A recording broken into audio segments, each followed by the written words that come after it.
Bismillahirrahmanirrahim.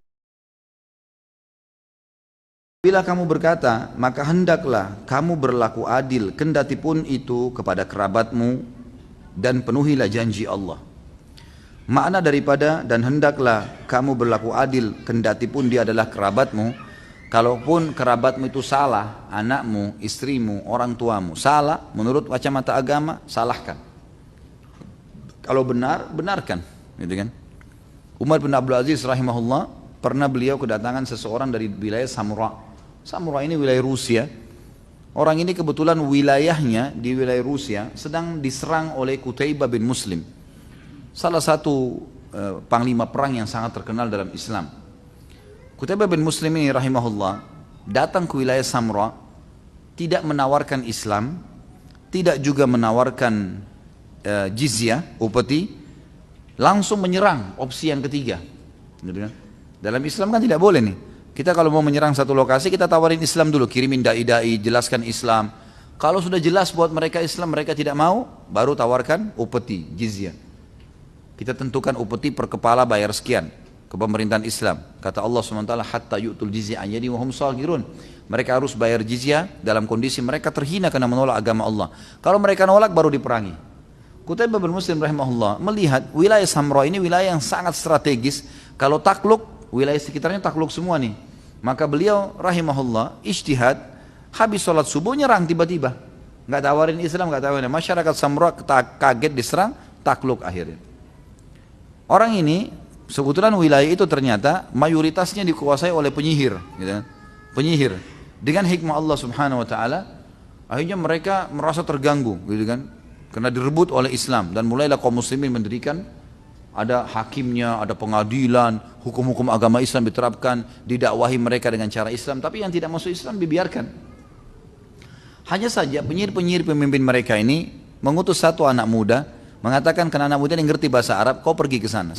Kami dengar pemimpin muslim ini adil, namanya Umar bin Abdul Aziz di negeri Syam. Pergi ke sana, datang sampaikan, kalau Qutaibah bin Muslim ini panglima perangnya tidak tawarkan Islam kepada kita, tidak juga tawarkan jizyah, dan menyuruh memerangi kita langsung, gitu kan?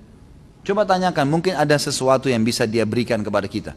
Pergilah anak muda ini sampai ke sana masih dalam keadaan menyembah berhala. Di tengah, tiba di Damaskus, di ibu kota Syria. Pada saat itu ibu kota dinasti Umayyah yang berkuasa dari tahun 40 sampai 132 Hijriah.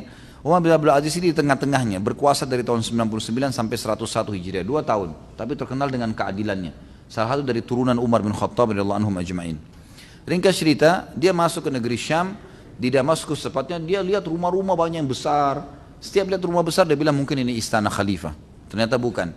Sampai dia dapat ada sebuah tempat besar, luas gitu kan, bagus, penuh dengan hiasan-hiasan kaca-kaca yang bagus gitu. Kemudian dia bilang mungkin ini tempatnya istana raja. Lalu dia pun masuk, dia temukan di ruangan pertama dia masuk ada lingkaran, ada air mancur dan orang banyak mencuci tangan dan wajah mereka di situ. Maka dia bilang mungkin ini istana khalifah, maka saya mau cuci tangan dan wajah seperti mereka. Diikutilah ya kaum muslimin yang ada di situ. Kemudian mereka masuk ke ruangan sebelah, juga lebih mewah, lebih bagus, kaca-kaca semuanya, terkenal, bagus sekali. Ya. Maka dia lihat banyak orang yang taruh dahinya di kepala, dahinya di tanah, di karpet, gitu, ada permadani. Ternyata ini sebuah masjid, gitu kan? Dia nggak tahu, dia kira ini istana khalifah, dia bukan muslim. Sampai kakinya tersentuh dengan satu orang yang sedang sujud, lalu kemudian orang itu bangun, setelah salam dia tanya, kenapa kau tak injak saya, kau nggak lihat? Dia bilang saya nggak tahu, kalian ini lagi ngapain? Kata orang ini. Dia bilang ini masjid, kami kaum muslimin, kami sedang sholat, kamu siapa? Dia ceritakan. Saya dari sini, saya dari sini, saya dari sini, dan saya bukan muslim. Lalu orang ini pun mendakwahi dia tentang Islam sampai dia tertarik dengan Islam. Masuk Islam lah orang tadi ini, utusan dari Samra pada saat itu. Kemudian dia bilang, saya ingin ketemu dengan Amir Mukminin Khalifah orang Muslim, karena saya tetap harus sampaikan amanah dari ke masyarakat saya ini. Katanya Qutaibah bin Muslim tidak menawarkan Islam, tidak menawarkan jizyah, langsung menyerang kami. Maka kata si Muslim yang mengajak dia syahadat tadi, enggak masalah. Engkau akan temukan Amir Mukminin sangat adil, luar biasa. Enggak ada perbedaan antara kerabatnya dengan orang lain, sama semua. Yang salah-salah, yang benar-benar di mata dia. Maka jalanlah mereka berdua sampai tiba di sebuah bangunan tua dari tanah liat, dan ada satu orang jenggotnya sudah putih, lagi mengambil tanah liat yang dibasahin, menempel lubang di temboknya, gitu kan, tembok rumahnya. Kata si muslim yang mengajak orang yang baru masuk Islam ini, dia bilang, itu kau lihat orang tua itu yang sedang nempel temboknya? Dia bilang, ya, itu Amir Mukminin, itu Umar bin Abdul Aziz. Kata orang ini, jangan kau olok-olok saya, rumah tanah begini dan kakek-kakek tua begitu kamu bilang khalifah, gitu kan. Kata dia, itu betul Umar bin Abdul Aziz, dan tidak usah khawatir, sampaikan semua apa yang kau inginkan, gitu kan, maka dia akan lakukan. Selama itu benar di mata Allah, maka dia akan didukung sama dia. Ditinggallah sama si muslim ini. Kata si orang baru masuk Islam ini, tiba-tiba waktu saya mau mendekat, gitu kan, saya melihat ada pintu Umar bin Abdul Aziz ini, khalifah terbuka sedikit, ada seorang ibu lagi membuat adonan roti di bagian dalam, kelihatan dari jauh. Tiba-tiba saya dari kejauhan ada anak-anak datang sambil menangis, mengatakan, ayah, ibu, kepalanya berdarah, sambil kepalanya berdarah. Lalu saya pun berkata, kayaknya ini anaknya khalifah, menangis. Gak lama kemudian datang seorang ibu di belakang anak yang sedang menangis tadi, juga memegang anaknya dengan wajah yang pucat, lalu berkata, wahai Amir Mukminin, berkata kepada Umar bin Aziz, maafkan anak saya, gitu kan. Maka si Ma'allaf ini bilang, selama ini kami selalu mendengar keadilannya khalifah muslim ini. Sekarang saya mau buktikan, ini anak khalifah, kepalanya bocor berdarah, gitu kan, dan yang memukul adalah anak ya, yang lain, masyarakat biasa. Lalu Umar bin Abdul Aziz pun balik ke arah anaknya lalu berkata, ada apa wahai anakku? Ternyata anaknya mengatakan, saya salah ayah. Saya sempat bermain sama anak ini, kemudian saya lempar-lemparan batu, saya lempar dia, dia lempar saya. Akhirnya saya lempar dia nggak kena, dia lempar saya kena kepala saya berdarah. Kata Umar, kalau begitu kamu yang salah. Dia bilang, iya saya yang salah ayah. Anaknya terdiri, iya saya yang salah. Baik. Kata Umar bin Abdul Aziz kepada ibu tersebut, hai ibu, anakmu nggak salah, nggak usah khawatir. Ini khalifah, anaknya berdarah, gitu kan? Ini kalau sekarang anak presiden begini kepalanya bocor, Allahu alam. Ini udah di penjara berapa tahun orang gitu. Tapi ini luar biasa. Dia balik kepada ibu tersebut, dia bilang, jangan tahu takut hai ibu, karena anakmu tidak salah. Dan saya mau tanya, apa anakmu sudah terdaftar mendapatkan ataya? Ataya ini dalam hukum Islam, setiap pendapatan pemerintah, gitu kan, kalau sudah mengeluarkan anggaran dasar kebutuhan pemerintah, sisanya dibagi rata untuk masyarakat. Memang dalam Islam begitu. Jadi tidak ada pajak, nggak ada pajak. Kalau kayak kita, negara kita dan negara-negara pungut pajak ini luar biasa, hidup dari masyarakat gitu. Ini nggak boleh, mestinya negara yang menghidupkan masyarakatnya, gitu. Bukan begitu mestinya, gitu kan? Semoga Allah berikan hidayah. Yang jelas, waktu itu ibu itu mengatakan belum, anak saya belum terdaftar. Lalu Umar bin Aziz memanggil Gulam ini sekretarisnya. Ya Gulam, hai Gulam ke sini. Catat segera anak ibu ini, gitu kan? Berikan ataya yang belum dia terima berapa waktu pun. Misalnya kan dari bayi sudah ada atayanya. Anak ini umur berapa? 6 tahun. Berarti selama 6 tahun dia belum terima. Kasih atayanya. Dikasih. Per bulan ada bagiannya. Tergantung dari pendapatan pemerintahan. Gitu kan. Ringkas cerita adalah diberikanlah. Lalu Umar bin Aziz mengatakan kepada sekretarisnya, iklankan di seluruh wilayah Damaskus dan wilayah kekuasaanku, kalau siapapun yang belum terdaftar ataya anaknya, daftarkan segera dan bisa mengambil haknya kapan saja. Istrinya Umar bin Aziz dari dalam dengar. Lalu dia bilang, wahai Umar, anakmu dibocorin kepalanya malah kau kasih ataya. Gimana caranya? Bukannya kau marahin, bukannya kau tegur. Kata Umar, diamlah. Yang salah anak kita. Tidak ada urusannya sama sekali. Ya. Ini salah benar-benar. Nggak bisa. Maka istrinya pun jadi diam akhirnya. Karena anaknya juga mengaku salah kan gitu. Dan dalam Islam hukum fikihnya, kalau seseorang yang tertuduh mengaku, misal dituduh nih kau mencuri, terus dibawa ke polisi lalu dia bilang iya saya mencuri, ini nggak butuh saksi, dia sudah akuin sendiri. Orang kalau ngakuin tidak ada saksinya, nggak butuh saksi. Butuh saksi kalau dia tidak akuin, gitu kan? Kemudian teman-teman sekalian, orang ini pun datang mendekat lalu berkata, wahai Amir Mukminin, saya si fulan dari negeri Samra. Kata Umar, baik, ada hajat apa? Dia ceritakan, saya non muslim, saya tadinya datang begini, saya masuk masjid, saya sadar, saya masuk syahadat. Diceritakan masuk Islam. Dia lalu saya datang ke sini karena panglima perang Anda ada pesan khusus dari pemimpin kami di Samra. Qutaibah bin Muslim masuk ke wilayah kami tanpa tawarkan Islam, tanpa tawarkan jizyah dan langsung menyerang kami. Kata Umar bin Aziz, apa benar yang kau katakan? Dia bilang iya. Baik. Ada hakim yang saya sudah tunjuk di wilayah Samra, sudah sampai kepada saya beritanya dan saya mengizinkan mereka meletakkan peradilan di sana, perundang-undangan, saya mengizinkan. Kalau betul apa yang kamu katakan, maka antarlah surat ini. Diambillah selembar. Zaman dulu orang menggunakan kulit hewan yang sudah dikeringkan, itu jadi untuk tempat tulis, jadi tidak ada kertas. Diberikan kemudian ditulislah dari Amir Mukminin Umar bin Abdul Aziz kepada Hakim Samra, selesaikan perkara penduduk Samra sesuai dengan syariat Islam. Udah, beliau punya cincin, jadikan sebagai stempelnya, dikasih tinta di stempel, dilipat, ini kasih kepada Hakim Samra.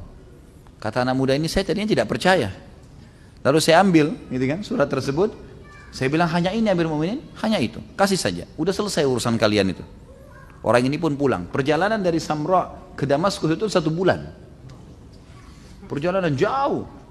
Dia 1 bulan datang, 1 bulan lagi pulang. Jadi umat Islam sudah kokoh di sana kan. Begitu dia datang, dia bilang saya sambil jalan saya sudah Muslim, tapi saya sembunyikan Islam saya. Langsung saya datangin Hakim Samra. Saya mengatakan apakah anda Hakim Samra? Iya. Dia bilang saya baru dari Amir Mukminin di sana di negeri Syam.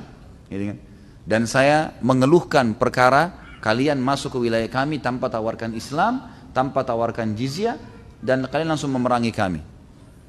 Kata hakim tersebut, mana buktinya? Dia bilang ini suratnya. Begitu dibuka ada stempel khalifah. Dia bilang baik kalau begitu. Kumpulkan masyarakat Samra, diiklankan. Kumpul semua masyarakat Samra dan panggil tokoh-tokoh masyarakat. Ini penyihir-penyihirnya itu. Mereka waktu itu belum masuk Islam. Dan wilayah Samra kena diserang tiba-tiba, nggak mau masuk Islam. Jadi sedikit sekali masuk Islam, mereka merasa terserang gitu kan. Termasuk pemimpin-pemimpin mereka ini, kumpullah di masjid. Hakimnya panggil Qutaibah bin Muslim, hadir. Ini waktu Qutaibah masuk ke masjid, orang-orang Samra ketakutan, ini panglima perang gitu kan. Ini kalau zaman dulu panglima perang ini bisa membantai kapan saja. Masuk duduk di masjid, di lantai. Lalu kata anak muda ini, si hakim datang, hakim ini badannya kecil, sudah tua, jenggotnya sedikit warna putih, imamannya pun sudah tua. Hakim Samra ditunjuk oleh Umar bin Abdul Aziz, duduk, lalu dia berkata, ada masalah apa kalian wahai penduduk Samra? Kata si penyihir tersebut, ini panglima perang yang terhormat takut sama Qutaibah bin Muslim, gitu kan? Masuk ke wilayah kami tanpa tawarin Islam. Kami dengar agama kalian harus tawarin dulu agama kalian, kalau nolak baru jizyah, kalau nolak baru diperangin. Tapi kami nggak ditawarin 2 opsi yang pertama, nggak ada Islam, nggak ada jizyah, langsung diserang, gitu kan? Maka kami minta keadilan. Kata hakim baik, wahai Qutaibah, apa pendapatmu? Apa benar yang mereka bilang? Kata Qutaibah, benar. Saya memang tidak tawarin 2 opsi itu. Apa pertimbanganmu? Dia bilang karena Samra wilayah besar, di wilayah ujung Rusia. Kalau ini takluk semua, maka untuk menyebarkan maslahat Islam, maka saya tidak memberikan mereka opsi supaya lebih gampang, dan terbukti memang wilayah-wilayah lain jadi tunduk semua gara-gara Samra jatuh. Ini strategi perang gitu kan. Tapi dalam Islam tidak berlaku, ini nggak boleh. Kata si hakimnya, kalau begitu kamu salah hai Qutaibah. Maka saya putuskan seluruh umat Islam yang sudah masuk Samra keluar dari Samra. Keluar semua. Keluar, kemudian kembali menawarkan Islam dulu. Nawarkan jizyah. Kalau tidak mau baru perang. Ini sudah berkuasa nih. Ini kisah nyata nih. Luar biasa keadilan Islam gitu kan. Maka keluar, kata si penyihir-penyihir ini sebabnya satu Samra masuk Islam nih. Satu Samra masuk Islam. Tadinya nggak mau masuk Islam mereka. Maka penyihir-penyihir bilang, kami nggak percaya keputusan ini.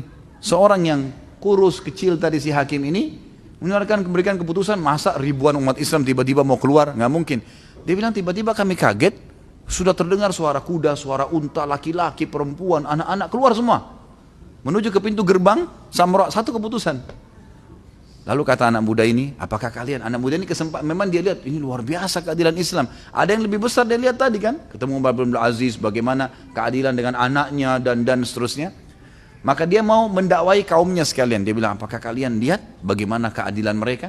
Kata pemimpin mereka, ini betul-betul kita belum pernah lihat ada manusia seperti ini. Sudah menang, terus mau keluar, nggak mungkin. Ini terus mau tawarkan lagi kembali. Tawarkan dulu Islam, tawarkan jizyah baru. Kata dia, sesungguhnya saya waktu kalian utus ke sana saya sudah masuk Islam karena saya kagum dengan agama mereka. Kalau mereka-mereka ini memimpin dengan keadilan, kenapa kita tidak terima mereka? Maka akhirnya semuanya syahadat pada saat itu. Langsung dipanggil. Kalau begitu kami menerima agama kalian, nggak usah keluar. Syahadat semua di masjid pada saat itu. Tapi permasalahannya teman-teman sekalian adalah bagaimana perilaku adil Umar bin Abdul Aziz rahimahullah. Luar biasa. Menunjukkan keadilan Islam. Dalam Islam memang tidak boleh teman-teman. Jangan karena anak kita, jangan karena kerabat kita lalu kemudian kita main mendukung saja. Nggak bisa. Harus adil. Nggak boleh. Walaupun dengan kerabat kalian kata Allah SWT. Dan apabila kalian berkata, maka berlaku adillah kendati kepada kerabat kalian dan penuhilah janji. Sudah berjanji, harus penuhi. Saya datang, nggak bisa, minta maaf. Mau bayar utang, jatuh tempo, jangan matikan HP. Jawab teleponnya. Nah, iya. Waktu mau pinjam utang luar biasa, ngerengek, gitu kan. Begitu tiba masa tagihan, wah lari, gitu. Sampai kesian orang yang punya piutang, sampai dia yang seperti ngerengek sekarang. Kapan bayar? Nanti aja. Baik, datang besok lagi. Subhanallah, ini zalim luar biasa ini. Nggak boleh ini, gitu kan? Kita harus merendah, minta maaf. Berikan saya waktu. Apa kira-kira solusinya? Ada saran? Orang kalau dijawab teleponnya, kita bertanggung jawab, orang pasti akan berikan jalan keluar. Tapi kalau menghilang gimana? Seakan-akan dia bisa sembunyi dari Allah SWT, nggak mungkin.